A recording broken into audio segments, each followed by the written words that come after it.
Local authorities traumatized after learning what Muslim gang did to teen girl. That's far worse than rape. A disturbing tweet about this event, which is hardly even back-page news, is almost all there is for media coverage. A 17-year-old girl in Sweden has reportedly been gang-raped and brutally tortured in the city of Malmo. The Swedish online newspaper, Sydsvenskan, reported that this horrific act of brutality occurred at a park. "We urge the public to contact us with the smallest request, or tips," said Kim Hild, a police officer at the management center. The vicious attack took place at around 3 a.m. local time. Exactly what the woman has been exposed to is currently unclear, but she had injuries requiring ambulance care and she was taken to the hospital. There are conflicting reports, as the media says it's unknown what this young woman was subjected to, but the tweet claims that lighter fluid was used to create an injury to her vagina. So far, the Swedish police are declaring the crime a gross rape. There are some inconsistencies and conflicts in the reports of the injuries sustained. The crime scene where the assault took place was blocked for a technical investigation.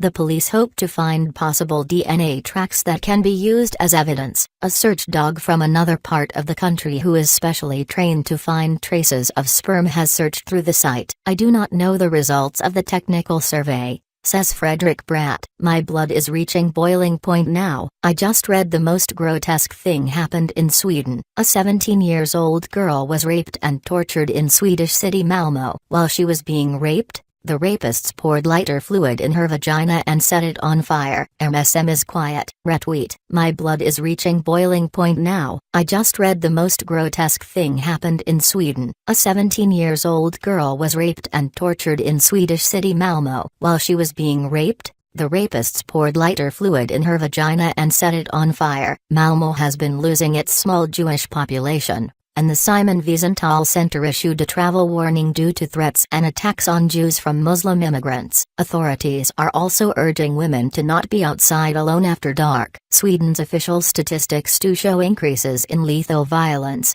which includes murder, manslaughter and other deadly assaults, and sexual offenses over the past 10 years. Between 2006 and 2015 the incidence of lethal violence does fluctuate, but there is a sharp 65% spike from 2012 to 2015. In the same period, there was also an almost 49% increase in sexual offenses, a category including, among other offenses, rape. Looking at rape by itself, from 2006 to 2015 there was a 40% increase in the number of reported rapes. It is true that the number of rapes declined from 2014 to 2015. From a high of 6,697 to a still high 5,918, but, even so, the overall upward trend is clear.